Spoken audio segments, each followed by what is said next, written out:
오늘은 우리 또 사순절이고 이제 사순절이 한 2주밖에 남지 않았습니다. 그래서 사순절에 우리가 좀 묵상할 만한 그런 내용들을 함께 나눠보기 원합니다. 그래서 가상 7원 첫 번째 시간인데요.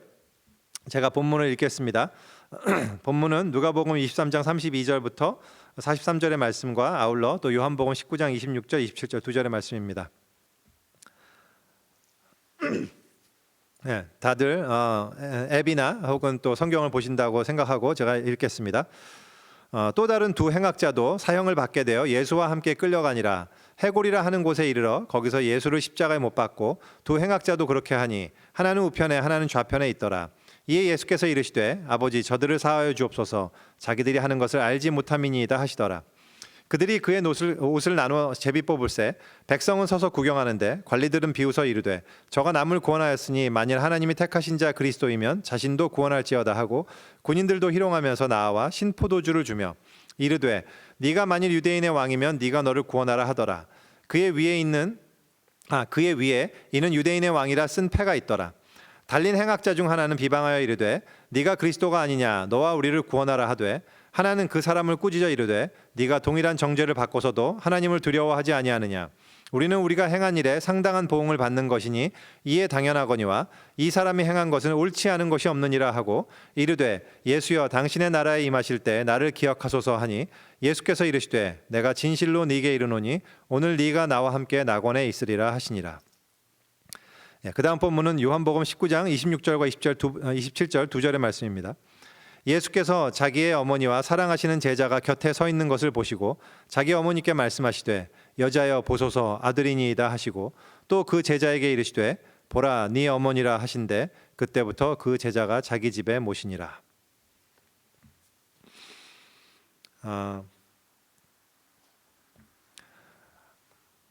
아까 말씀드린 것처럼 사순절이 이제 얼마 남지 않았는데요. 다음 주 이제 종려 주일이고요. 종려 주일은 예수님께서 예루살렘에 입성하시는 그 주일입니다. 그래서 그리고 이제 고난 주간이 시작된다 그랬죠. 그래서 얼마 남지 않은 시간 동안에 우리가 주님께서 십자가의 이 길을 통해서 하셨던 일과 또 우리에게 남기신 말씀들을 우리가 좀 더 깊이 묵상하는 시간을 좀 가져보려고 합니다. 그래서 저희가 이제 마가복음 계속 해오고 있었는데요. 마가복음 시간을 잠깐 퍼즈하고요. 가상 7원에 대해서 묵상해 보려고 합니다. 가상 7원이라 함은 이제 십자가상에서 예수님께서 말씀하신 7마디의 말씀, 7가지의 말씀을 의미합니다. 그래서 이 7개의 말씀은 복음서 각각 여기저기 흩어져서 나타납니다. 그래서 누가복음에 3개의 말씀이 있고요. 요한복음에 3개의 말씀, 그리고 마태복음, 마가복음에 공통적으로 하나의 말씀. 그래서 총 7개로 이제 구성이 되어 있는데요. 그 중에서 오늘은 3개의 말씀을 함께 나누려고 합니다. 그리고 다음 주일에 3개의 말씀을 나누고 그리고 이제 성금요일 우리 굿 프라이데이 서비스 때 이제 마지막 한 말씀을 나누고 그리고 이제 부활절을 우리가 맞이하려고 그렇게 생각하고 있습니다. 그래서 오늘 우리가 나눌 말씀은요. 이 조금 전에 본문에서 읽으신 것 같이 3개의 가상 7원. 첫 번째는 아버지여 저들을 용서하여 주십시오. 저들은 저의 하늘인 일을 알지 못합니다라는 말씀과 두 번째는 이제 옆에 있던 강도에게 하신 말씀, 네가 오늘 나와 함께 낙원에 있으리라는 말씀. 세 번째는 그 어머니와 제자에게 말씀하신 보소서 아들이니이다. 그리고 제자에게는 보라 네 어머니다라고 말씀하시는 바로 그 장면에 대해서 생각해 보기 원합니다. 이 3개의 말씀을 한꺼번에 다루기 때문에 우리가 각 말씀을 다 깊게 다루기보다는요, 그 말씀이 담고 있는 가장 중요한 핵심적인 포인트만 우리가 확실하게 좀 확인하고 그렇게 넘어가는 시간을 가지려고 합니다. 이 본문에 들어가기 전에요. 참고로 그리고 제가 아까 전에 광고할 때 잠깐 잊어버렸는데요. 오늘은 예배 다 마치고요. 제가 예배 마치고 기도하고 그런 다음에 이제 예배 마쳤습니다라는 멘트를 하잖아요. 그럼 끝나고 난 다음에 이제 그냥 유튜브가 다 끝나는 게 아니고 제가 이제 다시 유튜브로 들어가서 거기에 여러분들이 이제 채팅이라든지 코멘트에 남기시는 글들을 좀 함께 보면서 여러분과 교제를 좀 하려고 합니다. 이게 예배 후에 교제라고 할 수 있습니다. 그래서 거기에 그냥 이제 여러분들의 근황이라든지 아니면은 뭐 궁금하신 질문이라든지 아니면 저한테 뭐 하고 싶은 이야기라든지 그런 거 남겨두시면 제가 함께 또 나누고 또 같이 볼 수 있는 시간이 있었으면 좋겠습니다. 오늘은 제가 특별하게 준비를 안 했는데 다음부터는 이 시간을 조금 활용할 수도 있을 것 같아요. 예배 마치고 난 다음에 그 시간을 좀 더 많은 분들하고 함께 우리 교제하고 인터랙션 할 수 있는 그런 시간 아이디어를 좀 생각해 보려고 합니다. 네, 어쨌든 자 오늘 본문 들어가기 전에요. 그래서 오늘 세 개의 본문을 다루기 때문에 아무래도 시간이 조금은 길어질 것 같습니다. 여러분들 너그럽게 이해하시고 그래도 좋잖아요. 여러분들 집에서 예배 드리는 분들 너무 지금 뭐 그래도 편안하게 뭐 그러시진 않으시겠지만 너무 힘들면 좀 쉬실 수도 있고 네, 그러지 않길 바랍니다. 함께 우리 쭉 함께 나누기 원합니다. 본문에 이제 시작하는데요. 오늘 본문의 내용을 잠깐 다루면서 그 전에 좀 혹시 궁금하신 분들이 좀 계셨을까봐 몇 가지 설명을 드리면요. 상황은 이렇습니다. 예수님께서 이제 부당한 이 모함과 권력을 때문에 이제 십자가에 달리시게 됩니다. 십자가형에 처해지시는데 예수님 혼자 달리신 게 아니라 거기에는 다른 두 죄수, 또 다른 행악자, 이제 본문에서는 행악자라고 번역하고 있는데 그 영어로는 이제 criminals 그죠? 그래서 이 죄수들 두 명의 죄수들이 예수님과 함께 십자가형을 이제 당했습니다. 예수님이 중간에 십자가 달리시고 그 양옆에 이제 십자가의 형을 당했는데요. 그리고 이들이 처형당한 장소는 이제 해골이라는 그런 장소였습니다. 영어로는 The Skull이라고 돼 있는데 그 The Skull이라고 불리는 그런 언덕이었는데 이 처형 장소의 이름을 누가복음 오늘 본문에서는 그냥 해골이라고만 나오는데요. 이제 다른 세 개의 복음서, 즉 마태복음이나 마가복음이나 요한복음에서는 이 해골이라는 말에 아람어가 소개됩니다. 그게 뭔지 아시나요? 아시죠? 대부분. 골고다죠. 골고다. 그래서 골고다 이 뜻이 영어로는 해골이라는 뜻이에요. 영어로 그러니까 해골이라는 뜻이고 영어로는 the skull이라고 이제 번역을 합니다. 근데 혹시 여러분들 그러면 갈보리는 뭐냐라는 궁금해 보신 분 계신가요? 갈보리 많이 들어보셨죠? Calvary 영어로는 Calvary인데 우리나라에서는 이제 갈보리라는 말을 많이 쓰잖아요. 왜 우리 로이 해션이 지은 아주 유명한 책 갈보리 언덕이라는 책도 아주 은혜로운 책도 있고 또 우리 잘 아는 찬송가 갈보리산 위에 십자가 섰으니 이 찬양도 있고 뭐 이런데요. 갈보리가 근데 어디서 나오는 말일까요? 갈보리는 여러분들 어디서 보셨나요? 이게 모르셨던 분들도 계실 텐데요. 갈보리라는 단어는 한국어 성경에 나오는 단어가 아니에요. 한국말로는 이제 찬송가에서만 등장합니다. 근데 이 갈보리가 골고다 즉 해골을 뜻하는 라틴어입니다. 그래서 라틴 말이기 때문에 이제 안 나오는 거고요. 다만 이제 많이 옛날부터 사용하던 그런 용어이기 때문에요. 알고 계십시오. 갈보리는 이게 그냥 똑같은 골고다 해골을 뜻하는 라틴어구나 알고 계시면 될 것 같아요. 한 가지 더 말씀드리면요. 이제 십자가 위에 예수님을 보고 사람들이 막 조롱을 합니다. 근데 조롱을 하면서 뭐라 그러냐면 네가 유대인의 왕이거든 너 스스로 구하고 또 다른 사람도 구하고 너 내려와 봐라 뭐 이러면서 이제 조롱을 하지 않습니까? 근데 이런 말을 하는 이유가 왜냐하면 예수님께서 달리신 십자가 위에 이제 팻말이 있었기 때문입니다. 거기 팻말에는 빌라도가 이제 팻말을 붙이고 거기에 죄명을 적어놨거든요. 근데 그 죄명에 각각 이제 요한복음을 참고해 보면 히브리어와 헬라어 그리고 라틴어 세 가지의 언어로 이제 이는 유대인의 왕이다 이런 말이 나와 있기 때문에 그래요. 그런 말을 적었기 때문에 그렇습니다. 그래서 오늘 본문에는 누가복음 38절에 나와 있는 것처럼 이렇게 그렇게 쓴 죄패가 붙어 있었기 때문에 그렇습니다. 그런데 여기서도 여러분 이제 성경 상식 두 번째 혹시 여러분들 그 팻말을 지금 이제 개신교의 십자가상에는 원래 그냥 매끈하게만 돼 있는데요. 보통 캐톨릭의 로마 이제 천주교나 그런데 십자가를 보면 십자가에 그 팻말이 붙어 있고요. 거기에 INRI라고 이렇게 적혀 있습니다. 혹시 보신 분 계시나요? 제가 일부러 이렇게 사진을 갖고 왔습니다. 사진을 보면 예수님이 붙어 있는 그 위에 팻말이 INRI 이렇게 적혀 있거든요. 근데 도대체 이 INRI가 뭐의 약자인가? 이것도 혹시 모르신 분들 계실까봐 이제 참고로 말씀드리면. 제가 이렇게 적어왔어요. 그냥 이 파워포인트에 역시 라틴어입니다. 예수스, N은요 나자레누스, R는 렉스. 우리 여러분들 그 티라노사우루스를 티렉스라고 부르잖아요. 그 렉스가 뜻이 이제 왕이란 뜻이거든요. 그리고 유데오룸. 그래서 라틴어로 예수스 나자레누스 렉스 유데오룸 이렇게 쓰여져 있습니다. 그 의미는 어떤 거냐면 유대인의 왕 나사렛 사람 예수라는 뜻이에요. 그래서 이거를 줄임말이 이제 INRI 이렇게 적혀 라틴어로 보통 그렇게 약자로 표시하기 때문에 이런 거를 십자가에 달아둔다는 거를 여러분들이 참고로 또 알아두시라고 이렇게 말씀을 드립니다. 그렇게 중요한 건 아닌데요. 혹시 보시다가 궁금하신 분들 계실까봐. 자, 그래서요. 좌우간 이제 예수님이 돌아가시기 전에 십자가에서 이제 말씀을 하세요. 말씀하셨는데요. 저는 십자가에서 예수님께서 이렇게 말씀을 하셨다는 이 사실이요 어느 순간 대단히 경이롭다는 생각을 하게 됐습니다. 여러분들 혹시 십자가형을 받는 걸 상상해 보신 적 있나요? 내가 만약에 십자가형을 받아서 그렇게 많은 사람들이 보는 앞에서 못 박히고 수치스럽게 이제 죽어가는 상황을 한번 상상해 보세요. 특별히 예수님처럼 채찍질도 많이 당하시고 거기서 이제 이 골고다 언덕까지 오시고 십자가를 지고 오시고 그리고 그 자기의 이 손에 이 십자가가 그러니까 못이 박히던 그 상황을 한번 나를 대입해 갖고 상상해 보면요 정말 소름 끼칩니다. 너무 무시무시하고 참 마음이 힘들어져요. 여러분들 영화 이제 Passion of the Christ라는 영화 이제 이따가도 다시 얘기하겠지만 보신 분들은 아시겠지만 그 예수님께서 그런 고문을 당하시고 고통을 당하시고 이 골고다 십자가까지 당하시기까지 얼마나 힘드셨을까 생각을 해보게 돼요. 그리고 그렇게 못이 박힐 때 어쩌면 저는 저 같으면 이제 실신했을 것 같다는 생각을 합니다. 온몸이 아마 마비된 것처럼 한번 이 망치질 꽝꽝꽝 하면서 못이 들어갈 때마다 온몸이 그냥 다 저렸을 것 같거든요. 그리고 막 마비된 것처럼 아마 그랬겠죠. 그리고 더더군다나 십자가가 그렇게 못 박히고 난 다음에 십자가가 이렇게 들어 올려질 때 그때 그 극심한 고통은 아마도 우리가 상상하기 대단히 어려운 그런 고통이었을 거라고 생각합니다. 우리는 조금만 피곤해도 말하기가 싫어지잖아요. 말하기가 너무 귀찮고 그렇게 되는데요.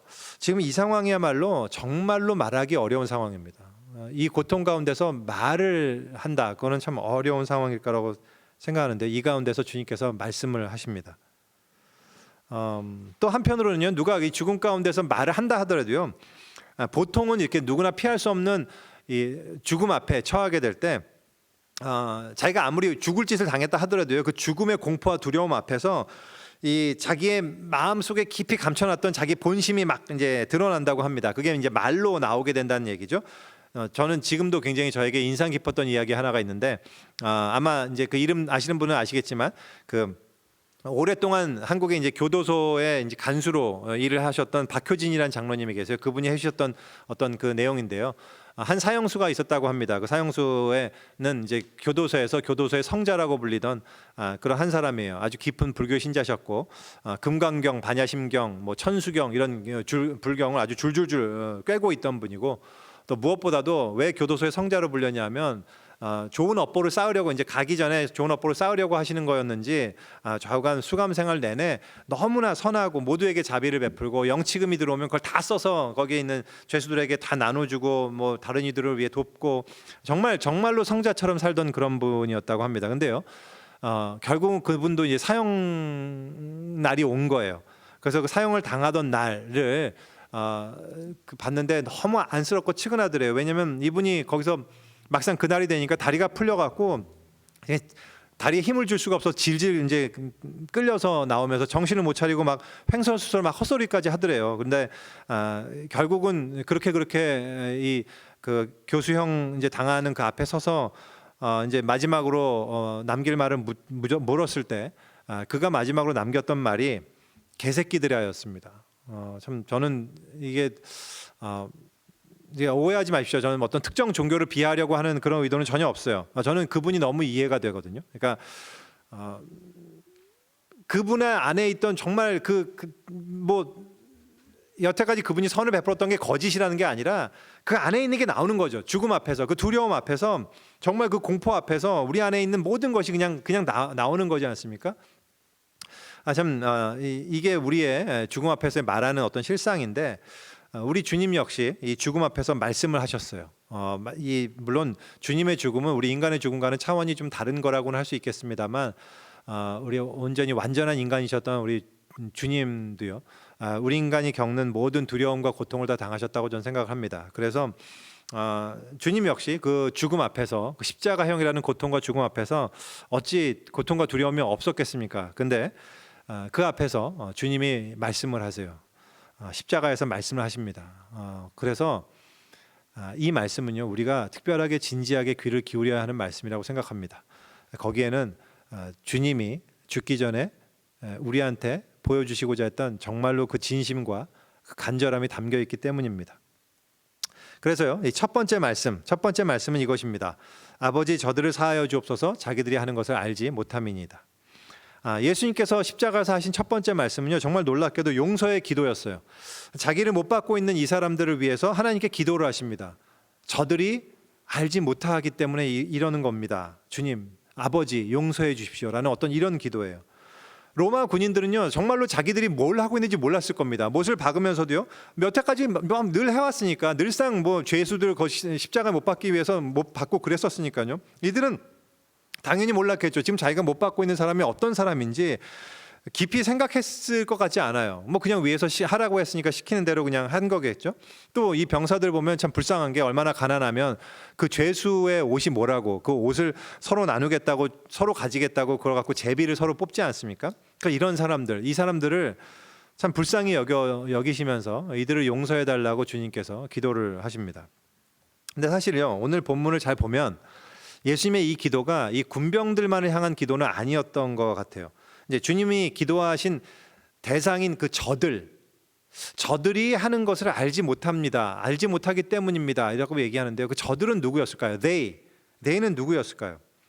어쩌면 십자가에 달리셨을 때 그 눈앞에 쫙 보이셨던 저 온 예루살렘에 있는, 예루살렘을 대상으로 하신 기도일 수도 있다는 생각을 해봐요. 아니면 예수님을 대적하고 자기를 대적하고 십자가에 못 박은 그 가야바나, 당시 대제사장 가야바나, 아니면 로마 총독 빌라도나, 이들을 생각하시면서 하신 기도일 수도 있다고 생각합니다. 사실 근데 그런 것보다 실제로 이 말씀은 자기가 무엇을 하는지를 모르면서 계속 죄를 짓고 있는 이 모든 인류, 한 사람 한 사람을 생각하시면서, 바로 저와 여러분이죠. 이 모두를 생각하시면서 우리를 위해서 예수님께서 하신 기도라고 저는 그렇게 생각을 합니다. 예수님의 이 말씀을 잘 보면요, 정말로 전곡을 찔러요. 우리는요, 우리가 얼마나 악하고 어리석은 죄를 저지르고 있는지를 잘 모릅니다. 왜냐하면 우리가 하는 일이 뭔지를 잘 모르기 때문에 그래요.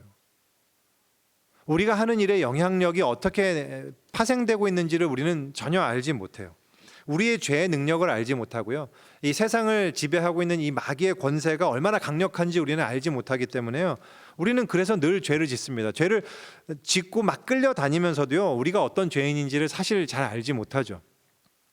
그래서 우리가 어떤 죄를 짓는지를 알지 못하기 때문에 그 죄를 계속 반복해서 짓습니다. 그리고도 알지 못하고요, 내가 죄를 지었을 때 그로 말미암아 돌아오는 또 나에게 오는 상처 때문에 그에 대한 반작용으로 또 우리는 죄를 짓죠.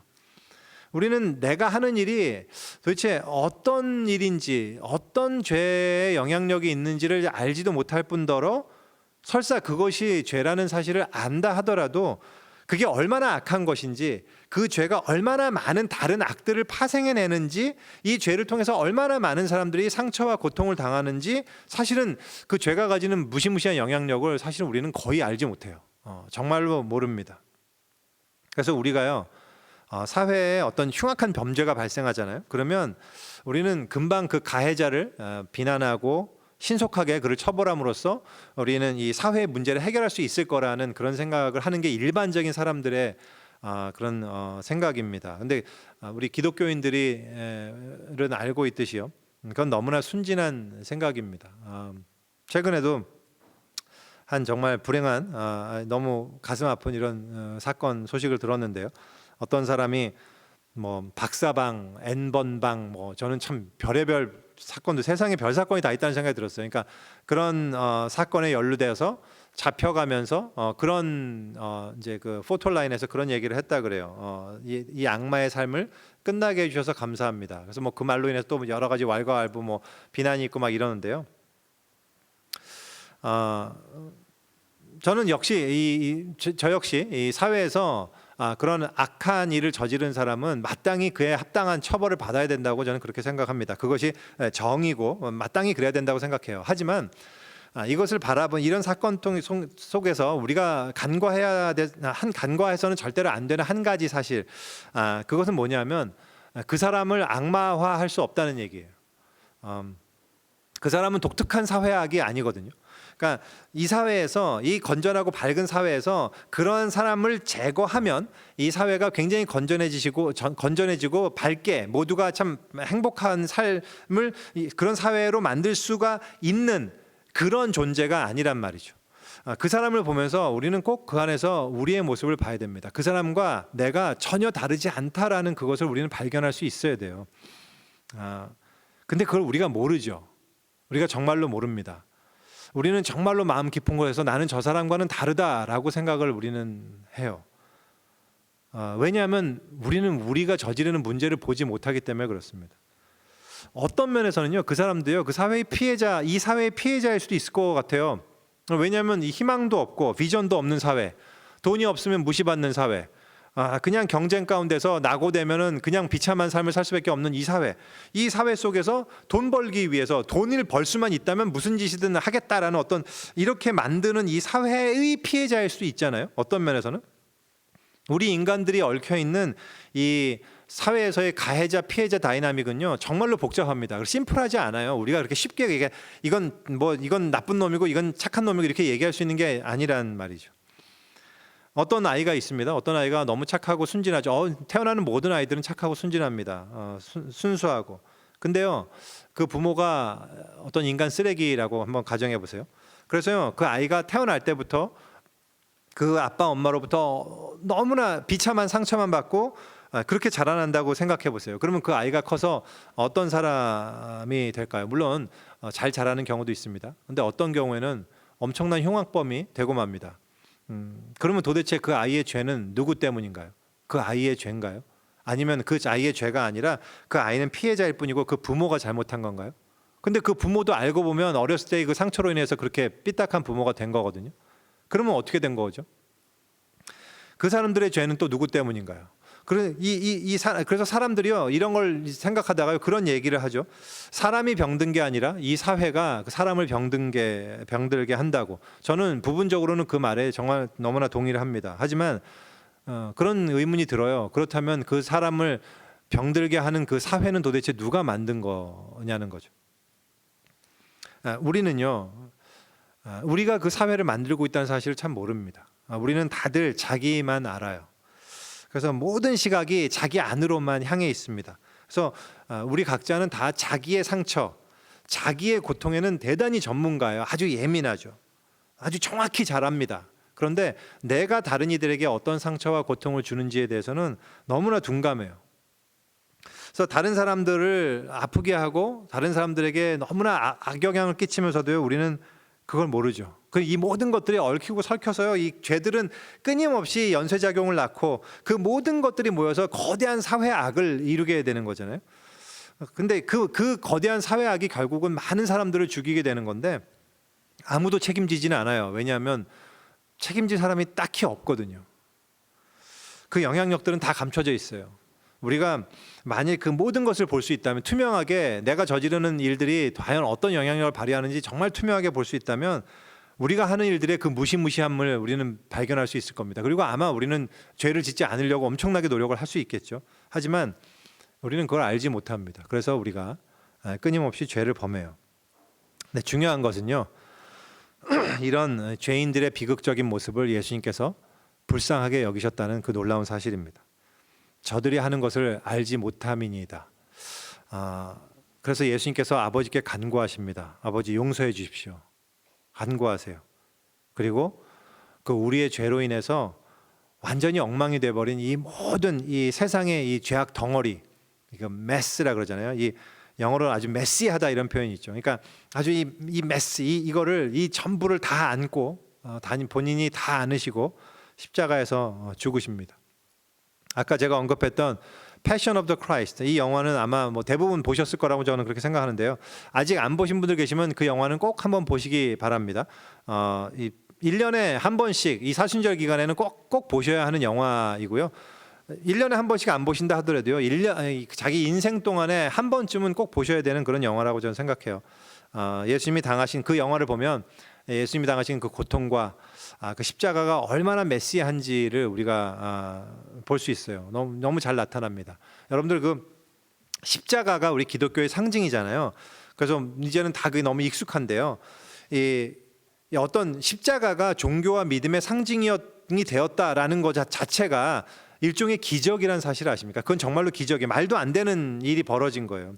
지금은 우리가 십자가가 굉장히 멋있죠. 십자가의 어떤 의미도 발견합니다. 뭐 하나님과 나와의 관계, 뭐 나와 이웃과의 관계, 그러면서 막 뭐 크로스 뭐 이러고 굉장히 멋있게 막 이렇게 해석을 해서 막 오 막 야 놀라운 뭐 이러는데요. 사실은 고대 로마의 당시에 그 당시에 십자가는요, 로마 시민들은 절대로 생각지도 않아야 되고 입에 올리지도 않아야 되고 누구에게 절대로 그런 저주를 해서는 안 되는 그런 대상이었습니다. 가장 피해야 되고 너무나 잔혹하고 이 잔인한 그러한 피해야 되는 기피 대상 1호였단 말이죠. 근데 그런 십자가를 기독교인들이 자기들의 구원의 심볼로 삼았다는 것, 그게요, 이 자체가 부활의 강력한 증거입니다. 부활이 없었다면 도저히 있을 수 없는 일이 발생한 거죠. 자, 근데 제가 뭘 얘기하려고 그랬냐면 이 십자가는 너무나 메시한 거라는 얘기를 하고 싶은 거예요. 이 패션 오브 더 크라이스트에도 묘사됐지만 많은 학자들은요, 이 패션 오브 더 크라이스트에 묘사된 그때의 예수님의 십자가의 고통과 그 순환의 모습이 예수님께서 실제로 받으셨던 당시의 로마 때의 그 형벌의 내용보다 훨씬 더 가볍게 묘사된 거라고 그렇게 얘기들을 합니다. 그러니까 그거보다 훨씬 심했단 말이죠. 근데 제가 왜 이 영화를 꼭 보시라고 이렇게 추천을 드리냐 하면은, 거기에 나오는 그 정말 메시한 그 십자가를 통해서 우리가 꼭 알아야 할 것은, 예수님께서 당하셨던 그 고통들이 바로 실상은 우리가 우리의 죄로 인해서 마땅히 받아야 할 형벌이라는 사실을 우리가 그 영화를 통해서 꼭 보실 수 있기를 원해서 제가 말씀을 드리는 거예요. 예수님의 십자가는요, 우리의 죄의 모습, 우리의 죄의 결과의 모습, 바로 나의 죄의 모습을 정확히 보여준다고 저는 생각합니다. 우리의 교만과 탐욕과 어리석음과 그 죄악의 결과가 얼마나 무시무시한 것인지를 정확히 보여줘요. 근데 우리가 그걸 모르죠. 그래서 내가 무슨 죄를 그렇게 졌는지를 잘 알지 못합니다. 그래서 사실은 우리가 십자가가 내가 정말 그걸 받아야 될 그 정도인가라는 생각을 안 하지 않습니까? 왜냐하면 우리는 정말 그 정도로 내가 하는 일을 알지 못하기 때문이에요. 근데 예수님이요, 참으로 감사하게도 우리의 이런 모습을 보시면서 우리를 불쌍히 여기신다는 사실입니다. 용서해 주십시오, 아버지. 저들은 무엇을 하는지 알지 못하기 때문입니다. 예수님의 이 기도의 중요성과 위대성은요, 바로 우리에게 이 기도가 정말로 필요하기 때문이에요. 예수님의 이 용서의 기도가 없는 한 우리는 결코 구원받지 못했을 겁니다. 우리는 구원받을 수가 없어요. 왜냐하면 우리가 하는 일을 모르고 있기 때문이에요. 다른 한편으로는요, 예수님의 이 기도는 우리가 정말 용서하기 어려운 어떤 다른 이들을 용서할 수 있는 놀라운 그 능력의 근거가 된다는 차원에서 굉장히 이 기도가 또한 중요합니다. 신약 성경, 여러분들 우리 신약 성경 예전에 마태복음도 하고 지금도 마가복음 하고 있지만, 신약 성경에서는요, 용서에 대해서 대단히 여러 번 거듭 강조를 합니다. 특별히 크리스찬의 가장 중요한 특징으로 용서를 꼽아요. 예수님께서도요, 복음서에서 아주 거듭 용서를 강조하셨습니다. 이제 어제 경건의 시간 본문에서도요, 예수님께서 기도를 얘기하시다가 갑자기 누구든지 혐의가 있거든 용서하라, 기도 중에 누구든가 혐의가 있거든 용서하라, 이런 얘기를 갑자기 막 out of blue 얘기하시는 것처럼 이렇게 뜬금없이 얘기를 하실 정도로 용서를 강조하시잖아요. 예수님께서 주기도문에서도 용서를 말씀하시고, 주기도문이 끝난 다음에도 용서 파트만 다시 한번 강조를 하시고, 1만 달란트 비유를 통해서도 용서를 강조하시고, 그래서 좌우간 수차례 예수님은 여러 번 용서를 거듭 강조하고 경고하십니다. 그래서 그런 말까지 하시잖아요. 너희가 형제를 용서하지 않으면 하늘에 계신 너희 아버지도 너희를 결단코 용서하지 않을 것이다. 너무 이런 무시무시한, 정말 와 이러신가 뭐 이런 생각까지 할 정도로 예수님께서 이런 말씀 경고를 하십니다. 근데요, 여러분들 누군가 용서해 보셨습니까? 여러분들한테 상처를 준 누군가에 대해서 용서를 해보셨나요? 용서를 해보려고 노력하신 분들은 아실 거예요. 그게 말처럼 쉬운 말이 아니라는 것을. 그건 정말로 어렵습니다. 용서할 사람이 없기 때문에 지금 용서가 얼마나 어려운지 모르시는 것뿐이고요, 용서를 한다는 거는요, 정말로 쉬운 일이 아니에요. 그런데요, 오늘 예수님의 이 기도는요, 그러한 우리에게, 이렇게 용서할 수 없는, 용서의 능력이 없는 우리에게 정말 용서할 수 있는 자유와 용기를 불어넣어 주시는 능력의 말씀이에요. 왜냐하면 예수님께서요, 우리를 용서하신 것처럼 우리 역시 잘못한 일을 용서할 수 있어요. 왜냐? 그들이 나에게 잘못한 이유는, 그리고 여전히 그들이 나에게 잘못하고 있는 이유는, 그들이 그들이 하는 일을 알지 못하기 때문입니다. 예수님의 이 기도로 인해서 우리는 비로소 예수님의 눈으로 그 영혼을 바라볼 수가 있고, 그리고 그 영혼을 불쌍히 여길 수 있게 된 거예요. 우리가 그 상대를 불쌍히 여기지 못하면요, 우리는 결코 용서하지 못합니다. 근데 그 상대방이 정말로 불쌍한 자라는 인식을 할 수 있어야 우리는 용서할 수 있어요. 근데 실상은요, 여러분들 그거 아세요? 가해자는 정말 자기가 별 문제 없다고 생각하지만 사실은 그 사람이 제일 그 모든 사건에서 제일 비참한 자입니다. 그 죄의 결과에 대해서 가장 큰 피해를 입은 자는 사실은 그 가해자예요. 그걸 모르죠. 근데 문제는 그걸 모른다는 사실에 있습니다. 우리는요, 예수님의 이 기도를 우리의 기도로 삼을 수 있습니다. 예수님의 이 기도로 인해서 비로소 우리는 그 악한 자를 불쌍한 눈으로 바라볼 수 있게 된다고요.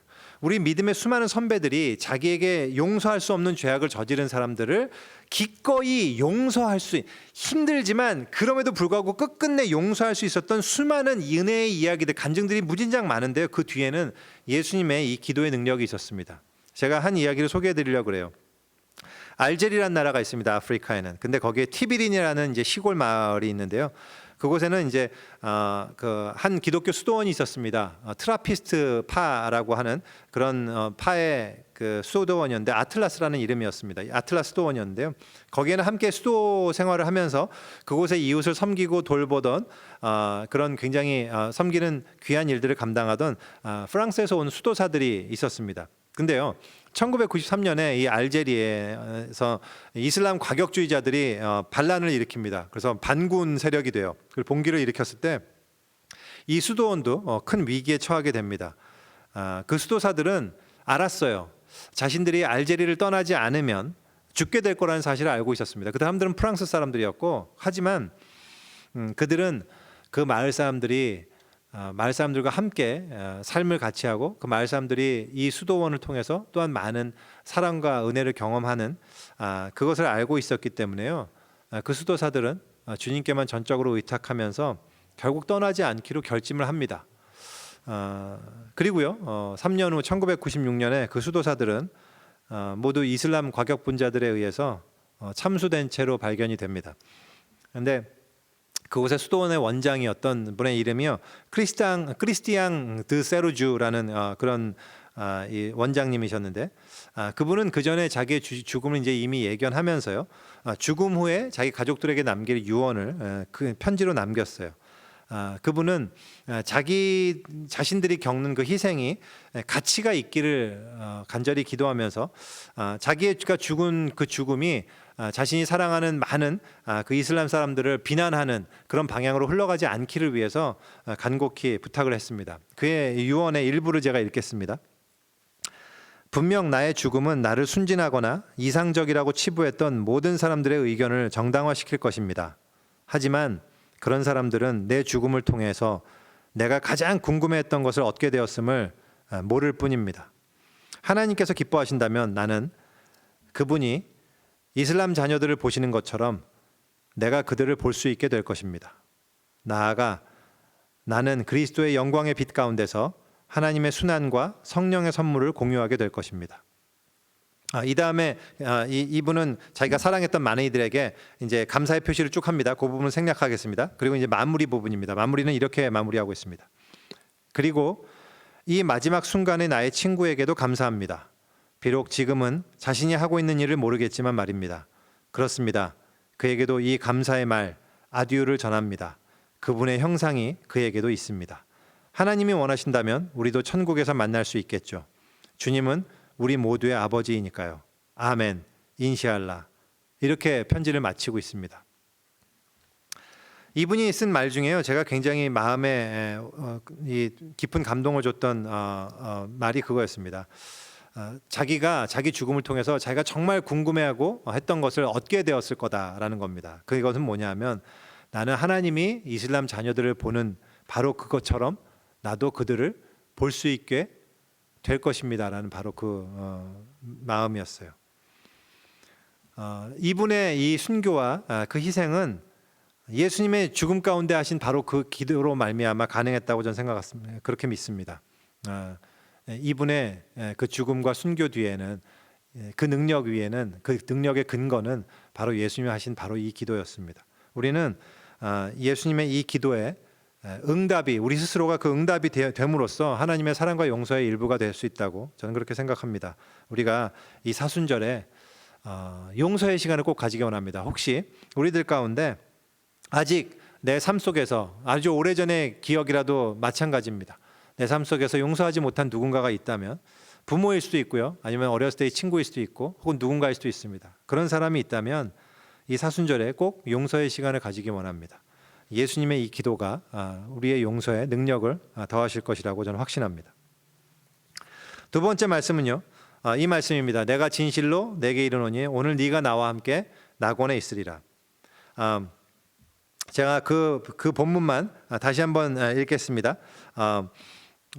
이 옆에 달린 강도에게 하신 이 전체 내용을 잠깐 읽겠습니다.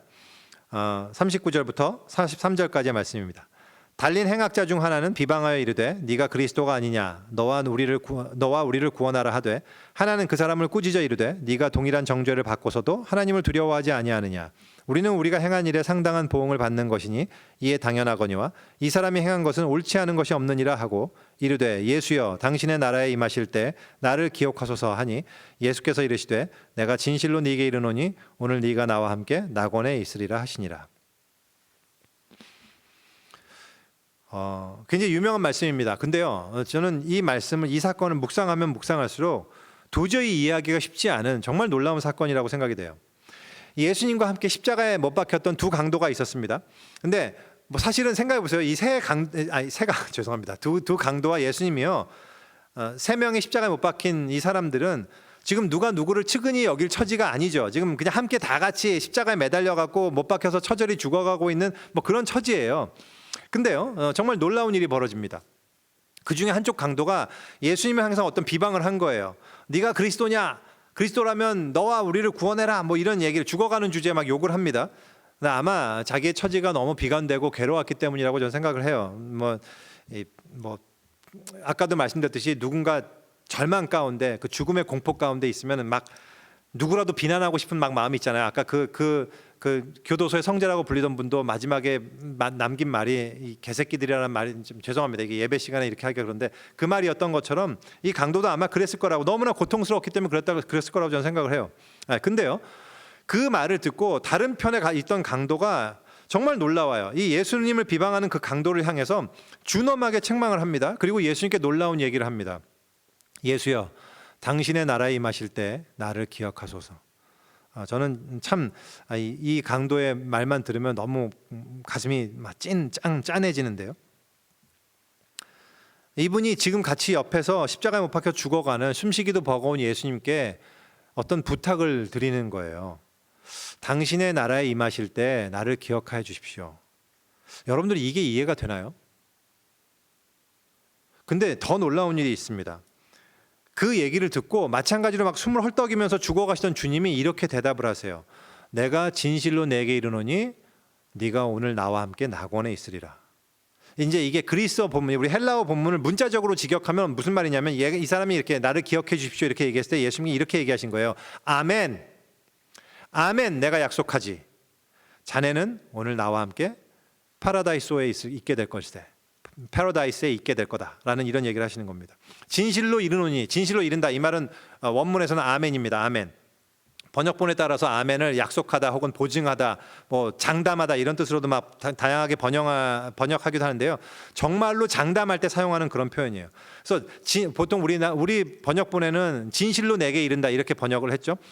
누가복음에요, 이 아멘이 5번 등장합니다. 총 4개, 진실로 이른다, 아멘, 예수님께서 아멘 이렇게 얘기하는 부분이 5번이 등장해요. 그 중에 한 번이 바로 오늘 이 본문이란 말이죠. 이 강도의 얘기를 듣고 예수님께서 아멘 하고 이렇게 얘기한단 말입니다. 예수님의 이 대답이요, 정말로 놀라운 까닭은요, 한마디로 예수님은 지금 아주 장담을 하시면서 내가 장담하지, 내가 확실하게 내가 보증하지, 이런 뜻이거든요.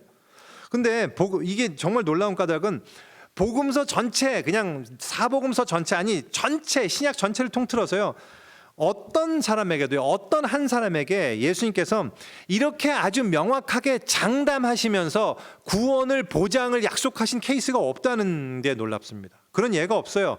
예수님께서 물론 이제 병을 고치시고 네 믿음대로 될지어다 아니면 뭐 네 믿음이 너를 구원하였다 이런 얘기를 하신 적은 많이 있습니다. 그런 적은 있어도 여기처럼 오늘 네가 나와 함께 낙원에 있을 것이다. 이런 정말 이건 확실한 보장이잖아요. 이건 가장 오직 이 한 사람에게만 해주신 거예요. 그야말로 놀라운 축복이죠. 한마디로 우리가 나중에 이제 죽어서요 낙원에 갔을 때요 다른 사람은 있는지 없는지 우리는 여기서 확신할 수 없어요. 한 사람만큼은 확실할 수 있어요. 그 사람이 누구냐면 바로 이 사람입니다. 그 정도로 놀라운 축복을 받은 사람이란 말이죠. 근데요 생각해보면 이 사람이 도대체 뭘 한 게 있다고 이런 놀라운 대접을 받는 걸까요? 지금까지 나쁜 짓 했잖아요. 본인도 인정하듯이. 그래서 십자가에 죽을 만한 죄를 범했기 때문에 지금 십자가까지 달리지 않았겠습니까? 그때 당시에는 십자가에 아무나 달지 않았어요. 그냥 모함 받아서 달린 분은 예수님밖에 없었습니다. 거의. 진짜 나쁜 짓을 했기 때문에 그 나쁜 형벌에 처해지는 거잖아요. 그런 소위 흉악범이지 않습니까? 흉악범. 근데 그가 이렇게 엄청난 대우를 받을 만한 자격이 있는 건가요? 근데요 정말 놀라운 사실은요 여러분들 그 로마 캐톨릭과 또 우리 정교회와 그리고 이집트의 콥트교에서는요 이 강도가 성인의 반열에 올라 있다는 사실 아십니까? 이분이 이제 penitent thief 혹은 이제 the thief on the cross라 그래갖고요 이 회개한 도둑 혹은 십자가 위의 도둑 이런 이름으로 불려요. 근데 그 이름까지 알려져 있습니다. 그 이름은 디스마스입니다. 성인 디스마스예요. Saint Dismas. 그래서 이 성 디스마스 이 성인의 기념일이 3월 25일입니다. 얼마 안 됐죠? 4일 전이 이 성인의 기념일이었어요. 그 정도로 그 교회에서 각 교회에서 이분을 교회에서 인정한단 말이죠. 어떻게 그럴 수 있는가? 근데 보면요, 이 사람이 초대교회 때부터 기독교에서 인정을 받고 성인으로 간주된 데에는 그만한 이유가 있다고 있습니다. 왜냐하면 이 사람의 이 짧은 말 안에요, 정말 신앙 고백의 ABC가 다 포함되어 있기 때문에 그래요. 이 사람처럼요, 예수님 앞에서 우리가 드려야 할 온전한 신앙 고백을 한 사람이 없어요. 성경, 신약 성경 통틀어서 정말로 이 사람 말처럼 정확한 신앙 고백을 한 사람이 없습니다. 자, 한번 보시죠. 그 내용이 본문에 잘 드러나는데요. 첫 번째는 40절이에요. 네가 동일한 정죄를 받고서도 하나님을 두려워하지 아니하느냐. 이 사람은요, 하나님을 두려워했습니다. 하나님을 인정했고 하나님이 심판하시는 참 주제이심을 인정했어요. 그리고 그 하나님을 두려워해야 되는 걸 알았습니다. 두 번째는요, 자기의 죄를 인정합니다. 41절 보면요, 이렇게 얘기하죠. 우리는 우리가 행한 일에 상당한 보응을 받는 것이니 이에 당연하거니와. 강도는요, 자신의 죄를 인정했어요. 나는 이렇게 십자가에 달려 마땅한 자다, 이런 얘기를 하는 거죠. 보통 우리가요, 아무리 잘못을 했어도 자기한테 떨어지는 이 형벌이 너무나 혹독하고 가혹하면 정말 그 반발하고 저주하고 분노하죠. 내가 왜 이렇게까지 내가 이렇게까지 큰 죄를 이렇게 얘기하지 않습니까? 근데 이 사람은요, 십자가에 달려 있잖아요. 지금 최악의 형벌을 받는 형벌에서요, 자기의 죄를 인정합니다. 저 이건 정말 놀라운 사실이라고 생각해요. 나는 십자가형을 받아도 마땅한 자다. 아까도 얘기했지만 우리가 죄인입니다. 우리가 그런 얘기 많이 하잖아요. 그냥 의대상 저는 십자가에 죽어 마땅한 죄인입니다. 주님, 저는 죄인입니다. 뭐 이렇게 고백하잖아요. 근데 우리가 실제로는 진짜로 그런가? 내가 정말로 십자가에 달려 죽을 만한 그런 흉악범이냐? 내가 그렇게 잘못했느냐? 이런 생각이 우리 안에 있죠. 근데 이 사람은요, 정말로 그걸 인정합니다. 세 번째는요, 이분은 예수님이 그리스도이신 걸 믿었습니다. 42절 이르되 예수여 당신의 나라에 임하실 때 나를 기억하소서. 정말 놀라워요. 그는 예수님이 누군지를 알았어요. 당신의 나라, 그 왕국이 있다는 것도 알았고 그 나라에 임하실 때 그 왕국의 통치자로 예수님께서 임하시게 될 거라는 사실을 믿었어요. 그렇게 고백합니다.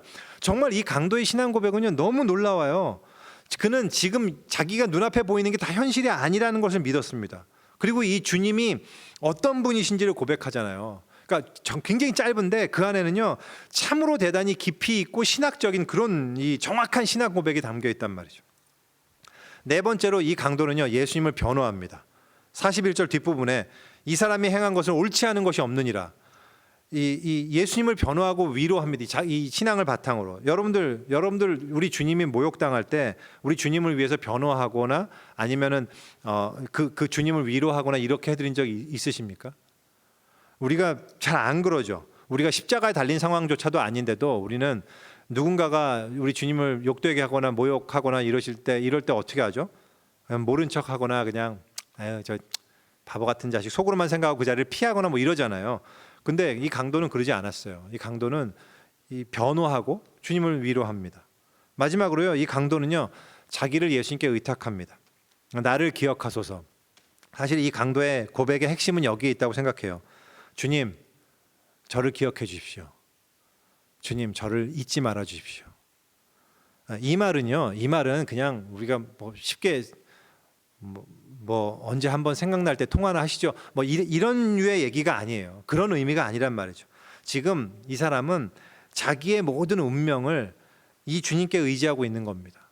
주님, 저를 기억해 주십시오. 완전한 절박감 가운데 오직 주님께만 자기의 소망의 근거를 두는 거란 말입니다. 자기의 모든 희망을 거기에 다 거는 거예요. 다른 것은 다 의미가 없는 것을 압니다. 주님이 저의 이름을 기억해 주시는 것, 그것만이 나의 유일한 소망입니다. 주님, 제발 저를 기억해 주십시오. 라고 이 죄인은 이야기를 하지 않습니까? 전 참으로 그가 도대체 어떤 흉악한 죄를 저질렀기에 이렇게 십자가형까지 받게 됐는지는 잘 모르겠지만 최소한 이 순간만큼은 전 참으로 모자를 벗지 않을 수가 없는 정말 그런 위대한 신앙 고백의 모범을 이 죄수가 보이고 있다는 사실을 제가 부인할 수 없어요. 근데요, 사실 제가 정말로 궁금한 것은 그의 신앙 고백의 내용도 있지만 제가 정말 궁금하고 이해할 수 없는 게 한 가지 있습니다. 뭐냐면 이 사람이 어떻게 이 순간에 이런 고백을 할 수 있었느냐라는 겁니다. 여러분, 이게 정말 자연스럽다고 생각되시나요? 이럴 수도 있겠다 생각이 되시나요? 이건 정말 말이 안 되는 이야기예요. 이 장면을 한번 상상해 보세요. 지금 아까도 얘기했지만 십자가에 달려있는 죄수가 똑같이 십자가에 달려있는 어떤 죄수를 향해서 아무 힘없는 죄수를 향해서 어떤 요청을 합니다. 이 장면을 그 가까이서 보는 사람들이 만약에 보고 있다고 한번 상상해 보세요. 이게 완전히 어떤 코미디죠. 왜냐하면 둘 다 죽어가고 있잖아요. 십자가에 못 박혀서 아무것도 다 죽어가고 있어요. 그냥 다 힘이 없어서. 근데 다 끝났어요. 이제 다 끝났어. 그냥 다른 가능성은 없습니다. 이제 죽을 것만 기다리는 겁니다. 근데 한 사람은 옆 사람에게 뭘 부탁하고요. 그 맞은편 사람들은 뭐 아멘 하고 막 그 부탁을 들어준다고 하고요. 이게 정말 너무 우스운, 이게 얼마나 이해가 안 갔겠습니까? 이 사람들을 보면. 근데 정말 이상해요. 도대체 이 강도는 어떻게 예수님을 알았을까? 어떻게 도대체 이런 놀라운 고백을 할 수 있었을까 하는 거예요. 여러분들 이게 정말 금방 이해가 되십니까? 생각해 보세요. 지금 이 당시에요. 바로 이 순간 예수님께서 십자가에 매달려서 죽어가던 이 순간에 예수가 메시아다라고 생각한 사람은 단 한 명도 없었습니다.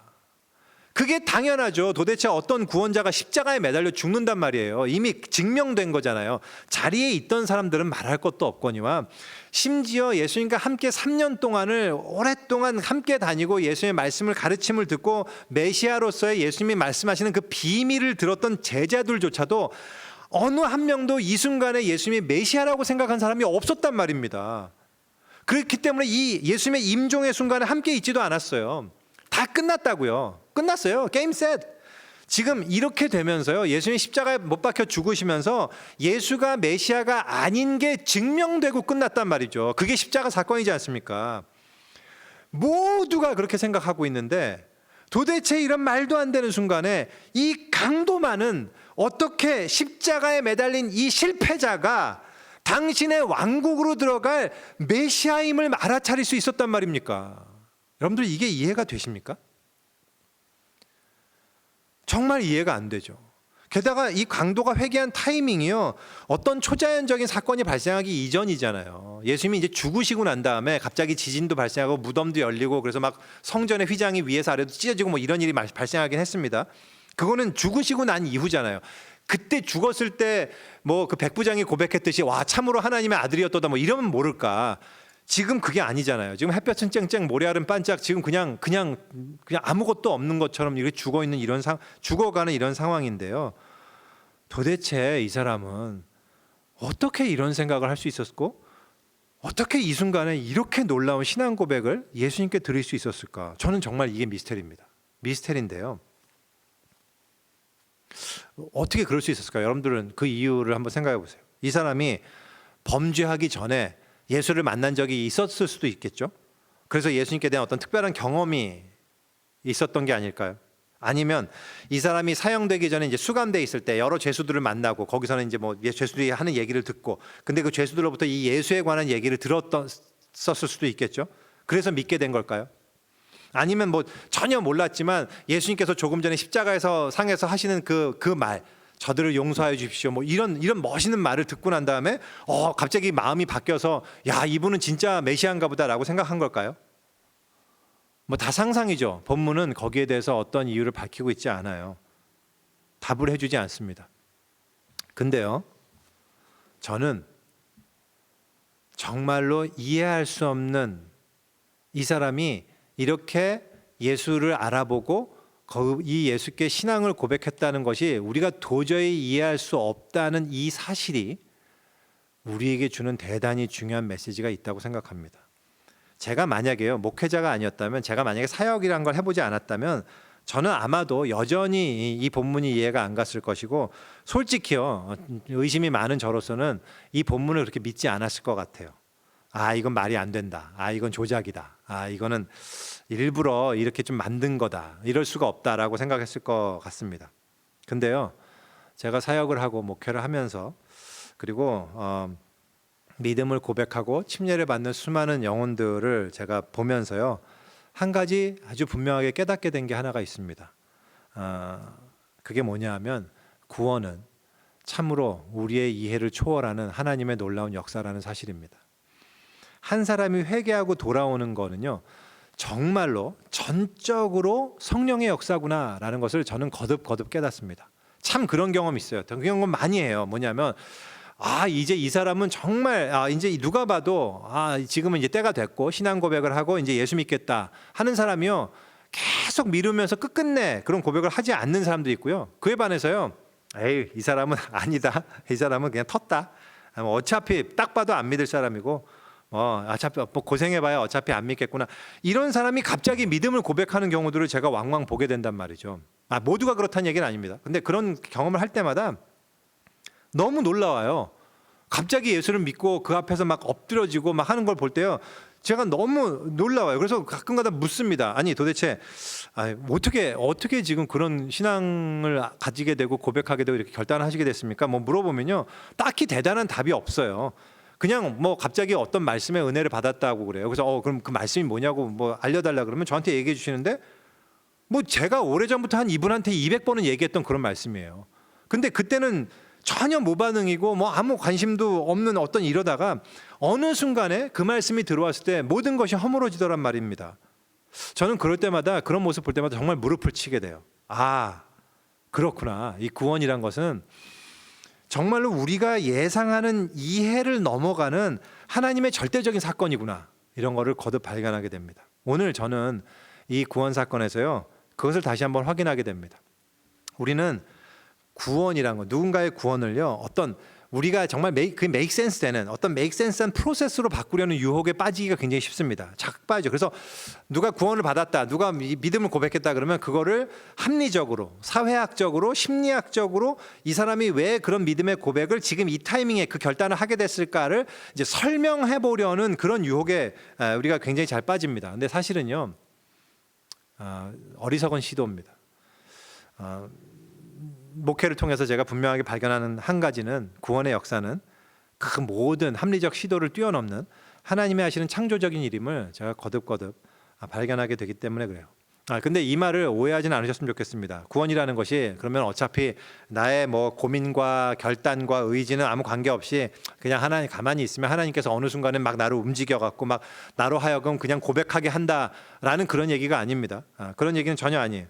그 모든 것은요, 이 사람 개인에게 있어서는 어떤 이유가 있었겠죠. 나름대로 자기 나름대로 어떤 이유가 있어요. 분명하게 이 사람도 마찬가지였을 겁니다. 이 디스마스라는 이 강도도 나름대로 자기가 어떤 생각을 하고 마음 먹은 결과였을 겁니다. 근데요, 그래서 자기 나름대로 예수를 믿게 된 어떤 계기가 있었겠죠. 하지만 중요한 것은 바로 그것이 그 실상은 우리가 설명할 수 없는 하나님의 성령의 역사가 있었기에 가능하다라는 그런 말입니다. 그리고 그것은 그래서 신비예요. 우리가 판단할 수 없는 겁니다. 우리가 이 강도를 참 이해하기 어려운 것과 마찬가지입니다. 이 사실을 기초로 해서요, 우리는 또 몇 가지 또 다른 중요한 레슨을 오늘 본문에서 발견할 수 있어요. 그게 한 가지는 뭐냐면 하나님이 도저히 구원할 수 없는 상황에 있는 영혼, 그런 영혼은 없다는 사실입니다. 하나님이 구원할 수 없는 상황, 하나님도 포기하신 상황에 있는 영혼은 없습니다. 어느 누구라도 어떤 상황 속에서도 그 사람에게 구원의 길이 여전히 열려 있다는 사실입니다. 이 사람도요, 이 사람도 도저히 그럴 상황은 아니었습니다. 하지만 이 사람은 놀라운 신앙 고백을 가지고 예수님을 믿게 되고 구원을 얻게 됩니다. 여러분들 혹시 여러분들이 기도하는 분 중에 여러분들 혹시 포기하신 분 계십니까? 이 사람은 안 되겠구나. 이 사람은 어차피 이렇게 살다 죽을 수밖에 없겠구나. 그렇게 생각하신 분 계십니까? 그러지 마십시오. 계속해서 기도하십시오. 하나님은 인간이 보기에 아무리 불가능해 보이는 상황 속에서라도 그런 상황에 있는 영혼이라 할지라도 능히 그 영혼을 구원하실 수 있는 분입니다. 그래서 우리의 좁은 시야로 조건과 상황을 판단하면서 구원을 재단하지 마십시오. 두 번째는요, 또 다른 레슨은요, 다른 한편으로는 이런 십자가에 달려서 가장 실패한 인생, 가장 비참한 상황, 가장 비참한 죽음을 맞이하던 바로 이 강도에게 정말 지금까지 어느 누구도 받지 못했던 가장 놀랍고도 위대한 축복, 가장 확실한 예수님의 아멘을 담은 그런 장담의 축복의 약속이 주어졌다는 사실을 우리가 주목할 필요가 있습니다. 그래서 우리 역시 마찬가지예요. 우리가 어떤 비참한 상황이 있을지라도 그 상황이 오히려 주님의 가장 확실하고 가장 분명한 약속을 받는 최고의 축복의 순간이 될 수 있음을 우리가 기억하기 원합니다. 아울러서 또 하나는요, 우리 예수님이요, 마지막까지 사람들을 사랑하시고 마지막 당신이 숨을 거두는 그 순간까지 이 한 사람을 구원하기를 기뻐하셨다는 사실입니다. 그리고 주님은 그래서 그 사람에게 놀라운 약속을 주시는 분이라는 그 사실을 잊지 않았으면 좋겠습니다. 죽어가는 마지막 순간이라 할지라도 우리가 주님 앞에 참으로 진정한 믿음의 고백을 드릴 때 주님은 능히 우리를 구원하시기를 기뻐하시는 분이라는 사실 우리가 또한 기억하기 원합니다. 한편으로 이 본문은 마무리하면서요, 이 사순절의 기간 동안에 우리가 생각해 보기 원하는 것은요, 우리 각자 자기의 죽음에 대해서 한번은 생각해 봤으면 좋겠습니다. 죽음을 생각한다는 거 있잖아요. 원래 그거는 비관적이거나 어떤 염세적인 게 아닙니다. 초대교인들은 죽음을 인생에서 가장 중대한 사건, 그리고 철저히 준비가 필요한 영적인 사건, 또 영생이 걸리는 아주 심오한 사건, 그렇게 믿었어요. 초대교인들은 다 죽음의 사건이라는 것이 대단히 중요하다고 여겼단 말이죠. 그 죽음이라는 그 진정한 순간을 위해서요, 그리고 오랫동안 준비를 했습니다. 이런 죽음에 대한 자세는요, 결국 나중에 이제 서유럽 이제 기독교 사회에서 아르스 모리엔디라는 전통으로 발전했습니다. 아르스 모리엔디는요, 죽음의 기술이라는 그런 뜻입니다. 이 죽음의 기술은요, 사실 그 어떤 목판화 집을 만든 그 사람이 붙였던 제목이었는데, 이 죽음의 기술이 어떤 배경에서 나왔냐면요, 중세에 이 죽음이 온 유럽을 강타했던 이 15세기 흑사병 사건이 있죠. 이 흑사병으로 인해서요, 정말로 많은 사람들이 죽었습니다. 유럽 인구의 3분의 1이 죽었다는 기록이 있습니다. 그래서 이런 대량 사망으로 인해서요, 임종을 동반해줄 성직자가 절대적으로 부족한 상황이 됩니다. 그때 만들어진 목판화집이에요.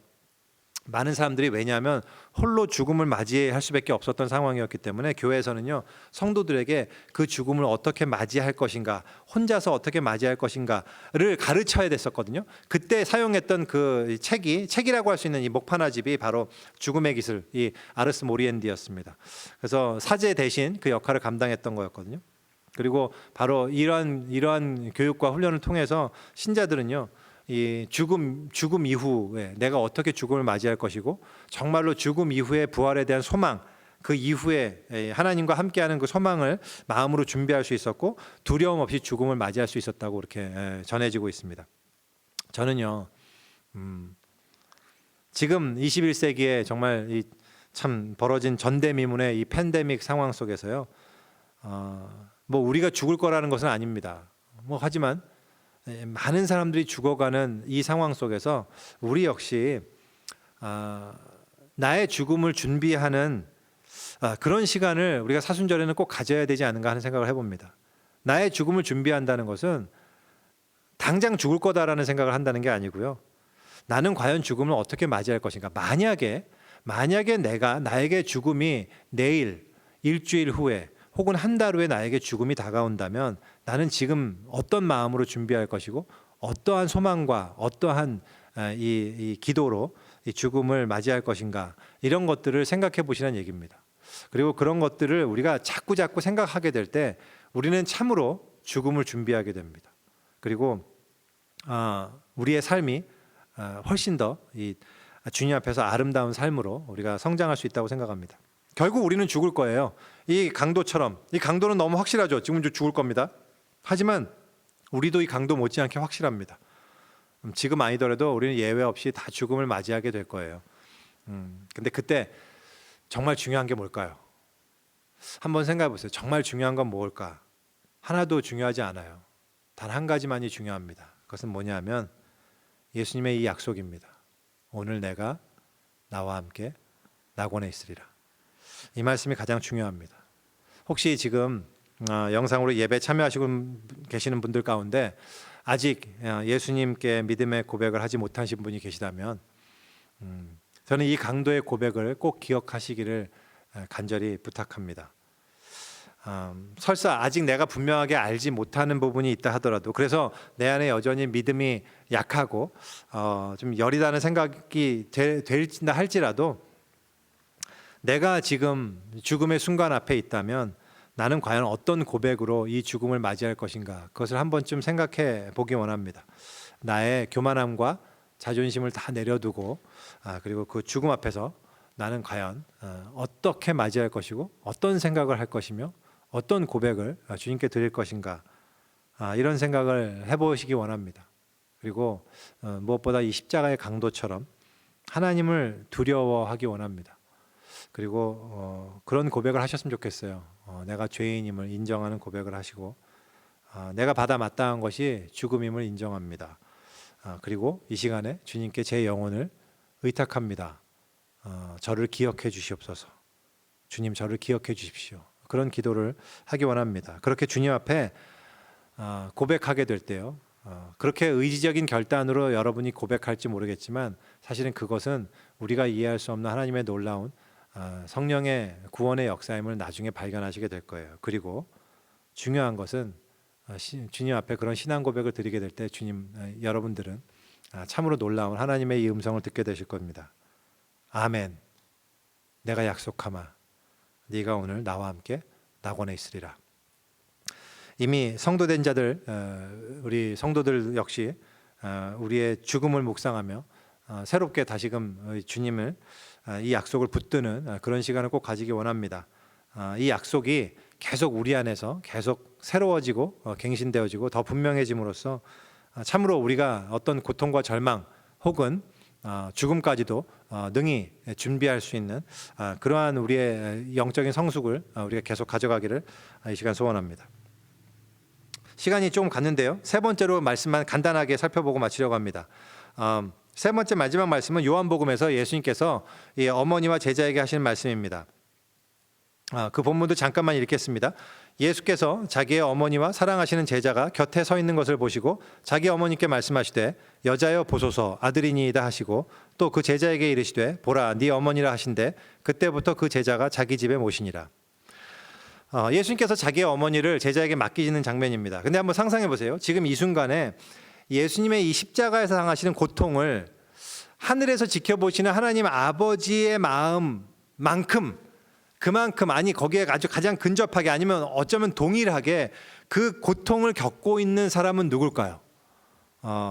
그분은 아마 마리아였을 겁니다. 왜냐하면 마리아는 엄마였기 때문입니다. 특별히 예수님은 장남으로서요, 지금 아버지 요셉이 일찍 죽죠. 일찍 죽은 걸로 그렇게 예상이 됩니다. 일찍 죽은 것이 맞다면 그 어머니의 장남으로서 아주 특별한 책임과 사랑을 가지고 그러한 어머니와 그런 사랑의 관계였을 거라고 생각합니다. 근데 그렇게 사랑을 주던 그 아들이요, 지금 눈앞에서 처절하게 십자가에서 피투성이가 된 채 죽어가고 있어요. 지금 이 순간에 가장 마음이 찢어지는 사람, 그 사람이 바로 이 어머니 마리아였을 거라고 저는 생각합니다. 그리고 예수님 역시 이 어머니를 정말 어머니가 자기를 사랑하는 것 못지않게 사랑했을 거라고 생각을 합니다. 근데요, 그 어머니에게 정말 그 어머니의 찢어지는 그 아픔과 그 마음 앞에서요, 그 사랑 앞에 예수님께서 유언처럼 남기시는 말이 무엇이었습니까? 전 그런 생각을 해봐요. 나 같았으면 뭐라 그랬을까? 내가 지금 이 상황에 있다면, 우리 어머니가 앞에 있을 때 내가 어머니에게 단 한마디의 말을 할 수 있다면 나는 뭐라고 했을까? 여러분은 뭐라고 하시겠습니까? 저 같았으면 그랬을 것 같아요. 어머니 사랑합니다. 아니면 어머니 감사합니다. 뭐 혹은 어머니 죄송합니다. 뭐 이런 얘기를 했을 수도 있을 것 같아요. 저를 이렇게 보살펴 주신 거기에 대해서 제가 어머니를 그만큼 사랑해드리지 못했던 거에 대한 이제 죄송함을 또 표현하기도 하고 뭐 이랬을 것 같긴 한데, 어쨌든 모든 게 제가 얘기하고 싶은 거는 가장 사랑의 표현을 어머니께 드리고 싶었겠죠. 근데 예수님께서 하신 말씀은 그 말씀이 아니에요. 바로 이 순간에 가장 사랑하는 어머니를 향해서 하신 말씀이 바로 어머니께 자기의 제자를 가리키면서 보소서 아들입니다 라는 말씀이고요, 그 제자를 향해서 어머니를 가리키면서 하신 말씀이 보라 네 어머니다 라는 말씀이었어요. 다시 말해서 예수님은요, 지금 가장 중요한 이 순간에 자기의 사랑하는 가족을, 즉 어머니를 제자에게 맡기고 계신 겁니다. 예수님께는 친형제들이 있었습니다. 우리가 잘 아는 야고보와 유다도 있었고요. 그래서 다시 말해서 마리아의 다른 친아들들이 있었다는 말입니다. 고대 유대 사회에서는요, 장남이 어머니보다 부모보다 먼저 사망하게 되면 그 부모는 그 다음 차남이 당연히 맡아서 모시는 것이 당연한 예였습니다. 하지만 예수님은요, 자기의 사랑하는 어머니를 자기의 친형제에게 맡기지 않으시고 자기의 제자에게 맡기십니다. 여기에 아주 중요한 의미가 있다고 생각합니다. 원래 진도대로라면 오늘 다뤘을 마가복음 3장에서요, 예수님께서요 가족을 새롭게 정의하시는 장면이 등장합니다. 제가 참고 본문으로 실었는데 제가 읽지는 않겠습니다. 내용은 간단합니다. 예수님께서 제자들과 함께 있었을 때요, 밖에서 누가 와서 얘기합니다. 예수님, 저희 부모님과 어머님과 동생들이 왔습니다. 이렇게 얘기해요. 그때 예수님께서 하신 대답이에요. 뭐냐면, 누가 내 어머니며 동생들이냐? 그러시면서 자기와 함께 있는 제자들을 둘러보시면서, 여기 내 어머니와 동생들을 봐라. 누구든지 하나님 뜻대로 행하는 그 자가 내 형제요, 어머니요, 자매, 형제요, 자매요, 어머니다. 이런 말씀을 하시는 장면이에요. 우리가 살고 있는 미국에서는요, 지금 이 부유함과 빈부 격차와 또 뭐 총기와 마약과 뭐 이런 것들이 복잡하게, 그래서 이런 일들로 인해서 깨어진 가정이 굉장히 많습니다. 그래서 그걸로 인해서 사회 문제가 많이 발생하고 그런 것 때문에요, 오히려 이제 그 기독교에서 이 가정의 가치를 회복하고자 하는 운동을 많이들 하죠. 그래서 뭐 Focus on the Family, 이제 Focus on the Family 뭐 이런 그룹도 있고요, 단체도 있고 막 그렇습니다. 근데 물론 사회적 상황 속에서는 너무나 이해는 되는데요, 사실 복음서의 예수님의 모습들을 좀 주의 깊게 보다 보면 예수님은 그렇게 가정 친화적인 분이 아니셨던 것은 분명해요. 조금 전에 우리가 말씀드렸던 그 마가복음 3장에 나온 얘기들 봐서도 그렇습니다. 그렇다면 예수님은 가족에 대해서 부정적인 견해를 갖고 계셨던 분인가? 가족을 해체하려고 하셨던 분인가? 아니면 가정이란 게 그렇게 큰 의미가 없다라고 생각하신 분인가? 그렇지 않다라고 생각합니다. 그렇지 않아요. 왜냐하면 가장 기본적으로 예수님은 가족의 사랑이란 게 얼마나 깊고 크고 정말 얼마나 놀라운 사랑인지에 대해서 분명하게 알고 계셨습니다. 그걸 어떻게 알 수 있죠? 예수님께서 하나님을 아버지라고 표현한 데서 알 수 있어요. 정말 최고의, 그러니까 아버지가 어떤 존재인지, 가정에서 아버지의 존재, 아버지의 사랑이 어떤 것인지를 분명하게 알고 계셨기 때문에 예수님은 그런 표현을 하고요. 또한 탕자의 비유를 통해서도요, 그 가족의 사랑을 보여주지 않습니까? 또한 하나님이 그리스도와 그 교회의 관계를 뭐라고 표현하죠? 신랑과 신부, 즉 부부의 관계로 또 묘사하고 계시지 않습니까? 가정을 굉장히 중요하게 여기셨다는 사실입니다. 가정은 중요해요. 가족은 이 가족의 사랑을 경험한다는 것, 그거는요 너무나 중요한 거고 굉장히 좋은 것입니다. 근데요, 다만 예수님께서 굉장히 강조하시고 싶었던 것은, 예수님은 그 가정의 바운더리를, 그 원을 훨씬 더 넓게 그리기를 원하셨다는 사실이에요. 육신의 가정을 무시하라는 것이 아니라 그 가족끼리 나누는 그 깊은 사랑의 그 바운더리가 하나님 안에서 훨씬 더 넓어져야 한다는 말씀을 하셨다는 얘기입니다. 예수님은 자신이 사랑하는 어머니를 제자, 즉 교회에 맡기셨어요. 이 모습은 바로 가족 간에 나눠야 되는 그 깊은 사랑이 교회 안으로 들어와서 제자들에게 교회 안에 있는 그 관계성 안에 부어져야 함을 의미하셨다고 우리가 볼 수 있습니다. 그래서 그것이 예수님의 사랑이었고 하나님의 사랑이었어요. 초대교회 때는요, 어떤 성도가 순교를 하잖아요. 그러면 그 성도의 부모나 그 성도의 형제가 만약에 그리스도인이 아니면 그 성도의 자녀들을 그 가족들에게 맡기지 않았습니다. 교회가 돌봤어요. 교회가 오히려 그들을 더 맡아서 더 사랑하고 더 함께 돌보며 키웠습니다. 그게 초대교회의 기록입니다. 그것을 가능케 한 것이 바로 예수님의 바로 이 말씀이라고 생각합니다. 예수님께서요, 십자가에서 우리의 관계성을 바꿔놓으셨어요. 교회 안에 있는 성도들이 바로 가족과 같은 그런 사랑을 나누는 그런 관계여야 한다는 겁니다. 그들이 가족이라는 겁니다. 어머니처럼, 아들처럼, 형제처럼, 자매처럼 그런 사랑을 나눠야 한다는 것이 예수님의 그런 소원이었어요. 보라 내 어머니라, 보소서 아들입니다. 이 예수님의 이 세 번째 말씀이, 십자가상에서 말씀이 우리에게, 그리고 우리가 그 말씀에 얼마나 충성되게 반응하고 있는지 우리가 살펴보기 원합니다. 완전하지는 않아도 교회 안에서 우리가 가족에게서 느낄 수 있는 그런 사랑을 경험할 수 있어야 된다고 저는 생각합니다. 저는 이제 우리 교회가 뭐가 가장 좋습니까? 이런 설문조사를 할 때마다 옛날부터 제가 가장 좋아하는 답 중에 하나는 뭐냐면 가족 같은 분위기, 이런 답이 저는 가장 감사하고 좋았어요. 물론 우리 교회 여전히 뭐 부족한 건 많고요. 저부터도 참 부끄럽고 부족한 게 많은 거 인정합니다. 많지만 그래도 우리가 최선을 다해서 성도들 간에 이 가족의 사랑을 나눌 수 있는 것, 그 사랑을 느낄 수 있는 것, 그것이 주님이 바라시는 아름다운 교회의 모습임을 우리가 잊지 않기 원합니다.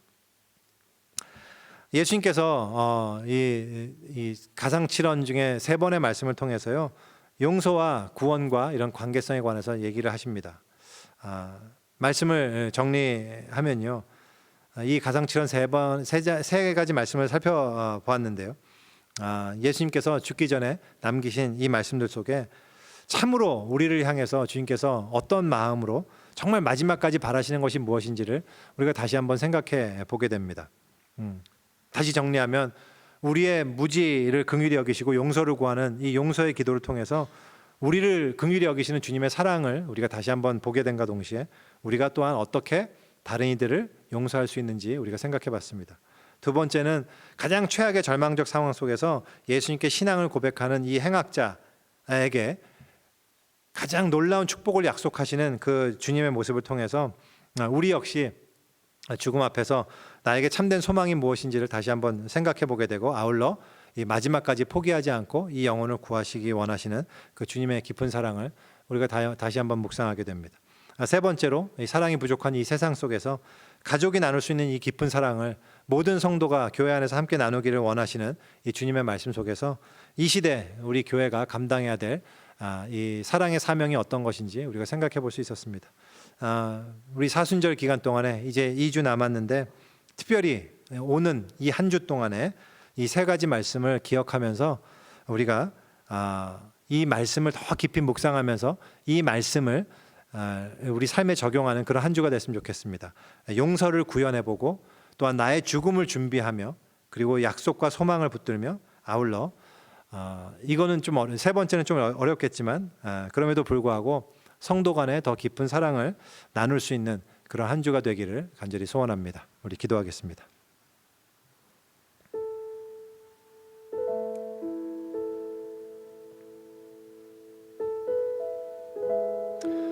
오늘 말씀을 통해서 예수님께서 십자가상에서 세 가지의 말씀을 하십니다.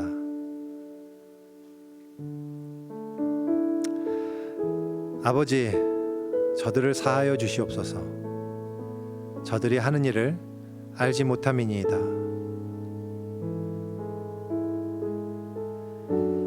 또한 한 강도에게 이렇게 얘기하십니다. 내가 진실로 네게 이르노니 오늘 네가 나와 함께 낙원에 있으리라. 어머니와 제자에게 말씀하십니다. 여자여 보소서 아들이니이다. 보라 네 어머니라. 이 세 가지의 말씀을 우리가 생각하면서 우리가 시간 기도하기 원합니다. 주님의 이 놀라운 용서함을 받은 주님의 기도로 인해서 내가 전혀 알지 못하는 나의 죄, 이 많은 이 죄에 대한 무지한 이런 어리석음을에도 불구하고 용서받고 주님의 놀라운 백성이 되고 하나님의 사랑하는 자녀가 되었음을 주님, 제가 더욱 놀라움 가운데 그 진리를 발견하게 되기를 소원합니다. 주님, 그리고 아울러 그 놀라운 진리 때문에 그리고 주님의 이 기도 때문에 제가 능히 용서하게 하여 주시옵소서. 용서의 능력을 내가 경험할 수 있게 해주십시오. 우리 그렇게 기도하기 원합니다. 아울러 주님, 내가 죽음을 준비하기 원합니다. 나는 과연 죽음 앞에서 참으로 어떠한 소망과 약속을 붙들 것인지, 과연 나에게 있는 가장 중요한 고백이 무엇인지 주님, 이 시간 다시 한번 생각하며 오직 그 주님의 약속만을 내가 간절히 사모하며 주님께 저를 기억해 주십시오. 그렇게 다시 한번 기도하는 그런 시간 가지기 원합니다. 우리가 그러한 기도하기 원합니다. 아울러 이 시간에 혹시 우리 가운데 믿음의 고백이 없었던 분이라면 정말 주님 앞에 진지하게 그 믿음의 고백을 하기를 간절히 바랍니다. 또한 마지막으로 우리 교회 안에 참으로 이 가족을 느끼고 경험할 수 있는 그런 사랑이 넘쳐나게 해주십시오. 내가 바로 그 사랑을 우리 교회의 관계성 안에서 베풀고 나눌 수 있기를 소원합니다. 우리 그렇게 기도하기 원합니다. 우리 주님의 이 말씀, 세 가지 말씀 생각하며 우리 함께 기도하겠습니다.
우리가 함께 기도합니다. 주님의 십자가상에서의 그 마지막 말씀들을 생각하며 묵상하며 기도합니다. 주님, 우리는 우리가 하는 일을 알지 못하는 어리석은 자들입니다. 그래서 우리가 저지른 죄를 알지 못하기에 나의 죄의 영향력도 알지 못하고 내가 죄인임을 참 인정하지도 못합니다. 주님, 이런 어리석은 저희들을 불쌍히 여기시고